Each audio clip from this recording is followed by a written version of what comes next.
Hi everyone, my name is Lorenzo Bruzzilli. I am the co-founder of DroneTalks, and today, at the third day of Commercial UAV Expo, I have the privilege to talk with Jim O'Sullivan, that is VP of Strategy and Regulatory at Matternet. Hi Jim.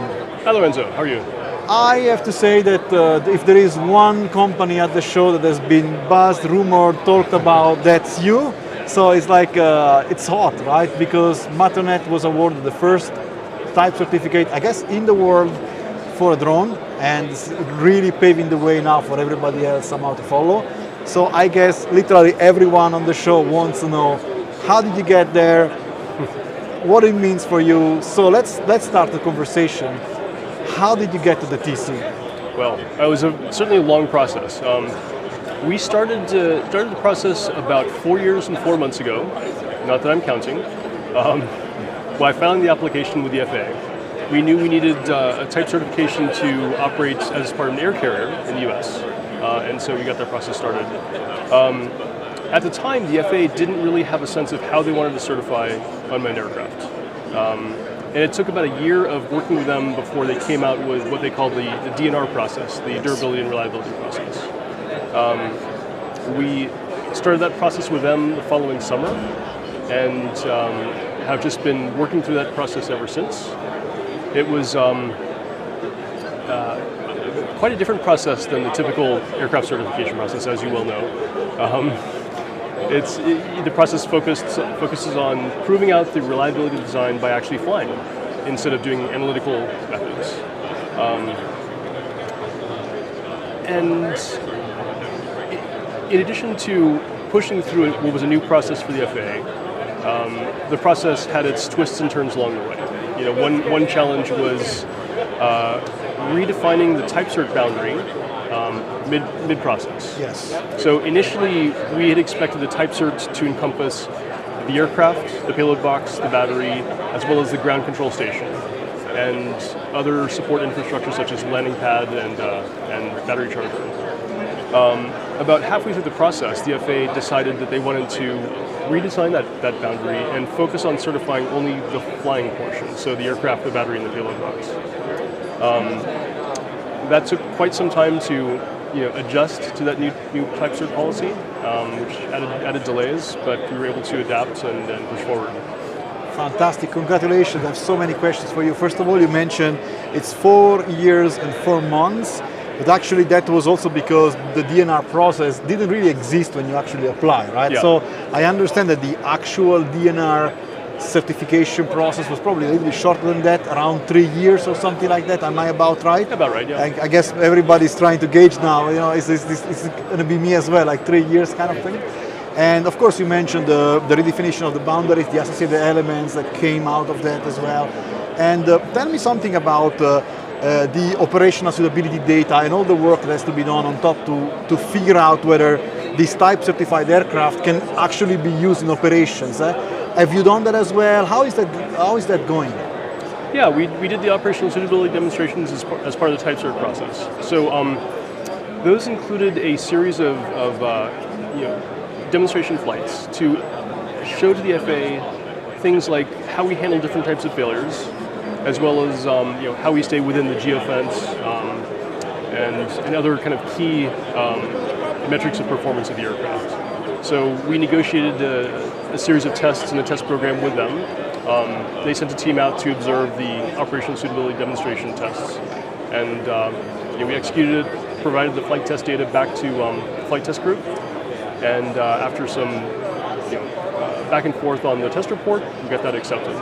All right, so you managed to do it in parallel with the TC and not after, right? Yeah. That's great. So it's short on the time as well, right? Yes, on that manner. Okay, fantastic. And what about what can you do with this TC, right? Because this is now the next big thing. Like now you have a TC and people are like, and now what? What's going to happen next for Matternet? What is the next step? And the next approvals that you will be seeking, or what do you want to do with this now? Yeah. So there are essentially two key benefits to the TC at this point in time. One is that to fly as part of an air carrier in the US, it's a requirement that you have a type certified aircraft. So if you want to fly cargo operations or any kind of on-demand for-hire cargo transportation, you must have an air carrier operating certificate, which then requires a TC aircraft. You're talking Part 135, right? To Right. operate in there? Okay. Yeah. Thanks. So for Flight Part 135, you need a certified aircraft, and we now have that. We've been operating with UPS under an exemption to that requirement up until now, essentially. Those exemptions, called the 44807 exemption, Yes. are scheduled to expire next year. So as of next year, unless they're extended, you will have to have a type certified aircraft. So we're now in that position.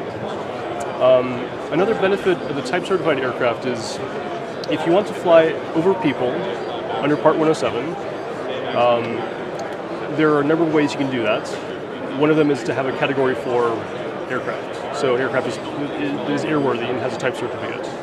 So this type certificate could enable you to fly over people under Part 107 as well. All right.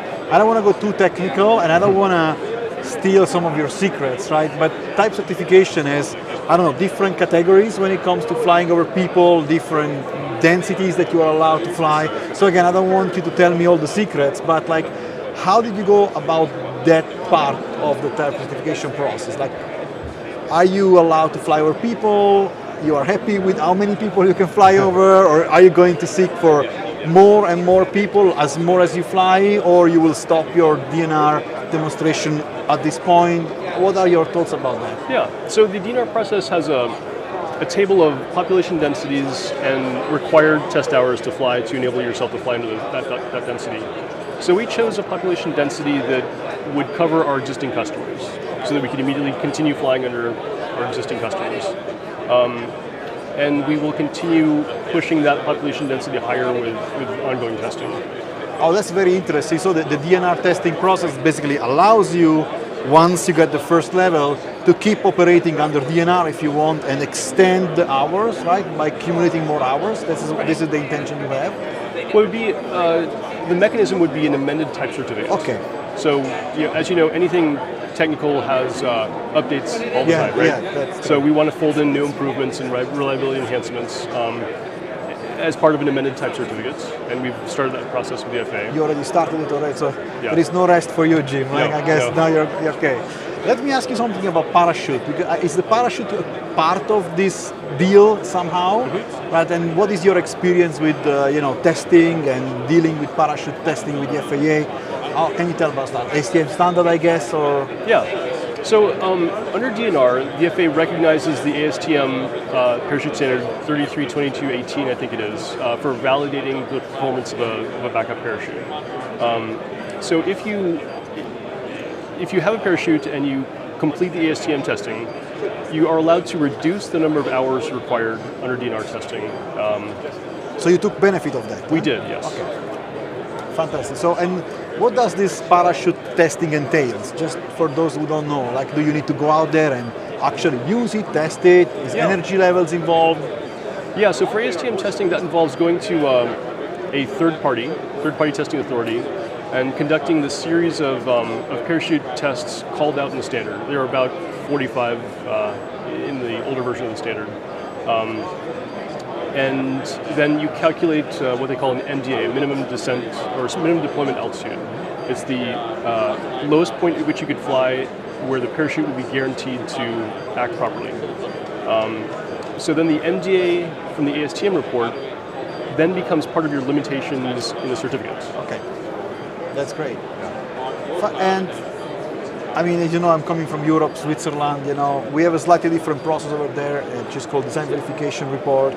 And manned aviation, as you know, has a lot of bilateral discussions. Yeah. You have the TC in the United States. Normally, it's applicable also in Europe with a validation of some sort of a concurrent certification.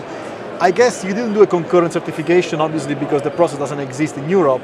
But I guess you want to come to Europe, right? So what are your plans there? Are you already in discussions with our friends at EASA, or are you about to start them? I'm sure you want to use whatever you got here over on the all the continent. Yeah, certainly. So we would love to get our type certificates either fully recognized over there, or at least get some credit for the work that we performed to help us fly there in higher sail level operations. All right. So we will engage with EASA and understand how we and EASA could work together to find a new path. Right. colleagues at the EASA, you're listening, be ready, this is coming your way, you gotta have answers there, right? That's, again, you're gonna trailblaze this as well. You're the first TC, you're gonna be the first trying to cross the border with that. So that's gonna be an interesting process. Anything else you wanna add, Jim? I think I would say to those who are considering type certificate that it was a very, very long process, but that was because a lot of the questions hadn't been answered yet. We've been able to work through a lot of the challenging issues with the FAA, and now there's a template. So I think the subsequent applications for type certificate will be smoother and quicker. That's what everybody hopes, I guess. And unfortunately, the colleagues of the FAA that are behind us here, they are already seeing, I guess, this influx of new applications, right? Because it's no longer a black hole. Now it's something that at least one company managed to go through successfully. So it's possible, right? Yeah. That's the message. So let's go and get these guys busy down there. Right? Fantastic. Thank you very much, Jim. This was very interesting. And again, thank you. Thanks, Lorenzo.